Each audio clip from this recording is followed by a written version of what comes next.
Good morning, everyone. Àjírẹ́bí. Ojú líle ni mo gbé délé ni o. Pẹ̀lú bí mo ṣe ń kìlọ̀ fún ẹ̀yin tèmi. Mo wọ́nu yín títí. Mo ní Nàìjíríà ti balẹ̀ ayé àwọn ọmọ yín jẹ́. Mo ní Nàìjíríà ti dalẹ̀ ayé àwọn ọmọ rú. Nàìjíríà fẹ́ sọ àwọn ọmọ wa di ìdàkudà tán. Ẹ má dìbò fún wọn mọ́, especially Jagarodi. Ẹ má dìbò fún wọn. Ẹ má dìbò fún APC. Wọ́n da Yorùbá nation rú.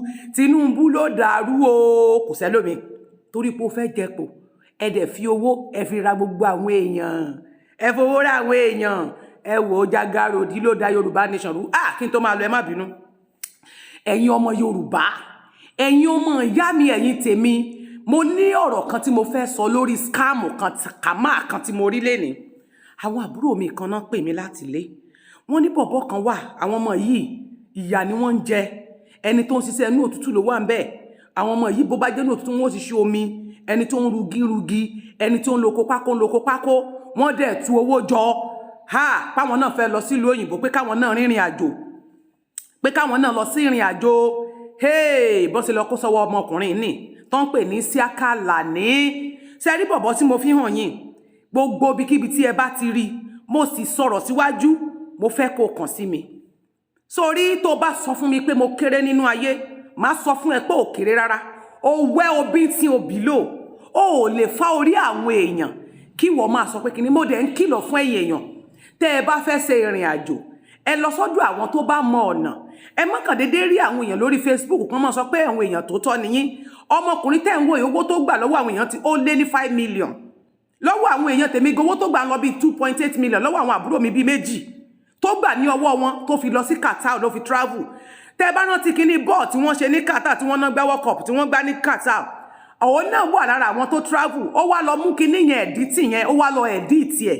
Ló wá fi lọ ṣe visa fáwọn àbúrò. Àwọn ọmọ ọlọ́mọ ó ti wá sọ fún wọn lóun ti book tíkẹ́ẹ̀tì. Òun ti ṣe bọ́ọ̀dì, òun ti ṣe gbogbo ẹ̀ kan máa send, wọ́n ti send a lot of money sí. Nígbà táwọn ọmọ yẹn gbéra, àwọn ọmọ bá dé, wọ́n ti dé governor's house ní Òṣogbo. Bí kò ṣe wọlé nìyẹn, náà bá sọ pé lóun l'accident.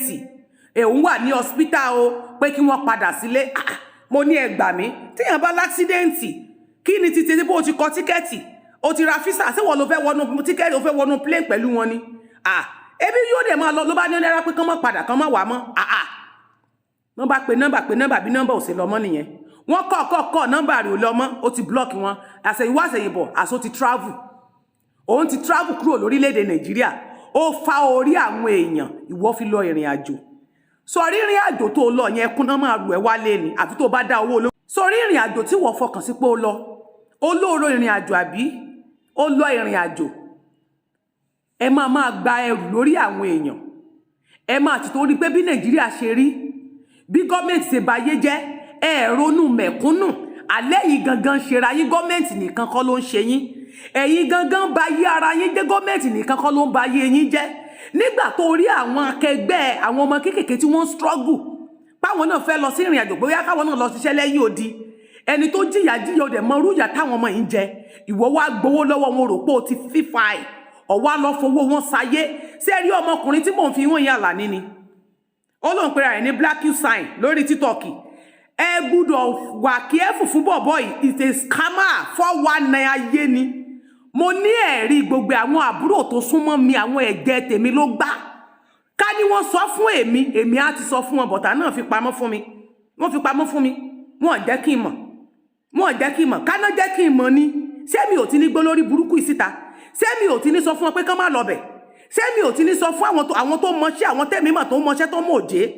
Ẹ̀yin èèyàn mi, ẹ ṣọ́ra fáwọn scam. Ẹ mọ́ sọ pé torí pé ẹ lọ sí ìrìn àjò, ẹ mọ́ sọ pé torí pé ẹ lọ sí ìlú òyìnbó kẹ́ lọ máa bọ́ sọ́wọ́ scammer. Ẹni tó bá mọ̀nà lèèyàn ń bá. Àwọn tẹ́ ẹ̀ rírí, àwọn tẹ́ ẹ̀ mọ̀nà wọn, àwọn tẹ́ ẹ̀ mọ̀ bọ́ ṣe ń ṣe, gbogbo bí bọ́bọ́ ìṣe gbowó, ìjọ 70,000, ìjọ 150,000, ìjọ 200,000, ìjọ 400,000, ìjọ 50,000, ìjọ 80,000, bó ṣe ń gba gbogbo owó yìí ní lọ́wọ́ wọn, a máa lóun fẹ́ ṣe bọ́dì, wọ́n dójú ọ̀nà tán ló bá ní kan padà. Àwọn tó wá wà lẹ́kọ̀ọ́, àwọn míì tí wọ́n wà lẹ́kọ̀ọ́ tí wọ́n jọ ń lọ, pàtí wọ́n mú dé airport ló sọ fún wọn pé ike ni kódà ti fẹ́ arrest wọn, ọpẹ́lọpẹ́ Ọlọ́run ló dá wọn padà. Tó ẹgbẹ́ bẹ̀ ni wọ́n fẹ́ arrest àwọn ọmọ bọ̀bọ́ ìbọn, wọ́n lu kísà sí àwọn ọmọ ìlara. Ìmí ìbẹ́ lé ìwòsàn lọ́wọ́ wọn nísìn. Nígbà tí wọ́n rí tọ́lọ́pàá kí wọ́n mọ́lẹ̀ tán náà wọ́n. Ẹ dákun kí ló dé?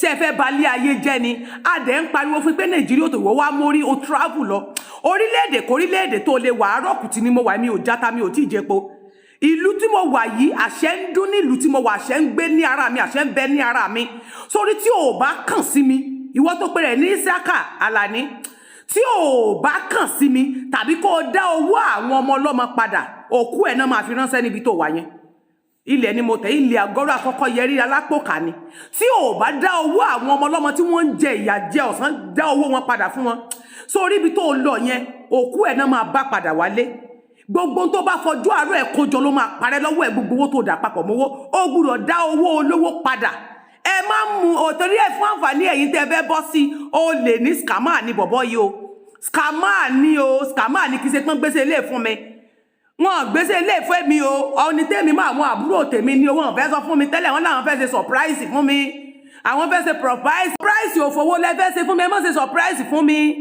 irú surprise tẹ́ ṣe fún mi rèé ẹ wo tó bá wọ́n ti gbá wọn o wọ́n gbá wọn lówó tó worth 4 to 5 million naira kì í ṣàwọn nìkan o àwọn bíi méje ló ṣe fún o gbogbo wọn pátá ló gbá orí wọn tọ̀dọ̀ àwọn àbúrò tèmi nìkan nú o gbogbo wọn ló gbá nígbàkúgbà ó gbá wọn gbà wọ́n sá máa béèrè owó wọ́n máa béèrè owó wọ́n máa béèrè owó àṣẹ ń tẹ́ ń fowó ṣe rèé ẹ̀yin èèyàn mi ẹ ṣọ́ra yín o ẹ̀yin èèyàn mi ẹ ṣọ́ra yín o àwọn scammer ti wà lóde ẹ má jẹ́ kán gbá yín o ẹ má jẹ́ káwọn olè gbá yín o àwọn yahoo yahoo ẹ má jẹ́ kán gbá yín ẹ wà kẹ́rù fún bọ̀bọ̀ olórí burúkú olè ní bọ̀bọ̀ tẹ́ ń wò yìí olè ní ibi ẹ bá mi táàgì ẹ bá mi ṣí ẹ fídíò èkó kan lára ń bẹ́ẹ̀ olè ní bọ̀bọ̀ tẹ́ ń wò yìí olè 419 ní 419 bàbá scammer tó bá nídìí ẹ̀rí èmi àfún ẹ̀ ń púrúfù ó gbà àwọn ọmọ ọlọ́mọ àwọn ọmọ kéékèèké tó yẹ pé àwọn náà ń jìyà fún ọjọ́ àárọ̀ wọn ọ̀bọ̀ yìí ti gbá wọn o ẹ bá wa táàgì ẹ̀ gbogbo ibikíbi tó bá wà ẹ̀dẹ́kun ẹ bá mi wá rí nílùúkìlù tó bá wà ẹ bá mi wá rí ẹ fún mi ní information bọ̀bọ̀ yìí